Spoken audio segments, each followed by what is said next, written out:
Good evening. Thanks for staying with us. I'm Cody Holyoke. And I'm Ann McCloy. Only one more day of Common Core testing to go. The math sections of the tests end tomorrow.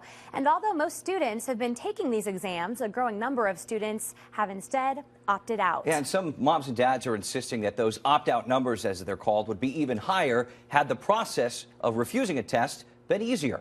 Capitol reporter Kimberly Howard live at our Capitol Bureau tonight. And Kimberly, there's some legislation, we're told, that would do that very thing.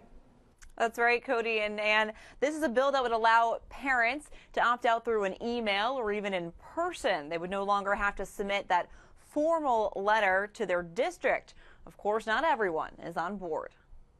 I just left it up to my children, pretty much. And Christina Amell's got one of each, a son who decided to take Common Core tests and another who opted out. My younger one, he really didn't want to take it. He said that he didn't want to, it would upset him. Whatever the reason to refuse the exams, the number of opt-outs is growing. The most recent numbers compiled by United to Counter the Core show more than 190,000 students have opted out statewide. That's more than 17% of those who were supposed to be taking it. We saw the numbers, parents and educators are sending a strong message. Assemblyman Angelo Santabarbara is sponsoring legislation that would make opting out of Common Core tests easier. Right now, parents must write a formal letter to their district to say no to the exams. But this proposed law would allow for other ways as well. Whether it's an email and writing, and in some cases even verbally, to be able to have, to make it as easy as possible. Schenectady Superintendent Larry Spring isn't so sure that would be a good thing. I'm in favor of, any kind of procedures for how to handle it, but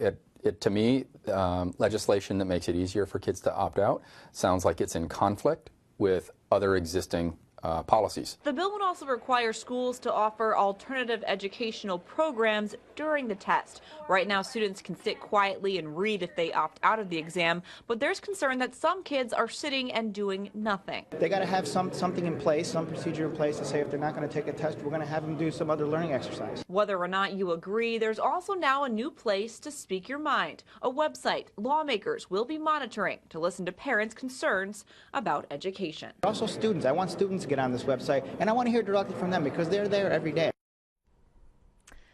Meanwhile, the Board of Regents must still come up with a new teacher evaluation plan by June 30th, but now the Chancellor is asking that districts have until September of 2016 to implement that plan. That, of course, is much longer than the original November 2015 deadline. Coming up at 6:30, why some districts think that is a much better idea and what the governor's office has to say. Live in the Capitol Bureau, Kimberly Howard, CBS 6 News.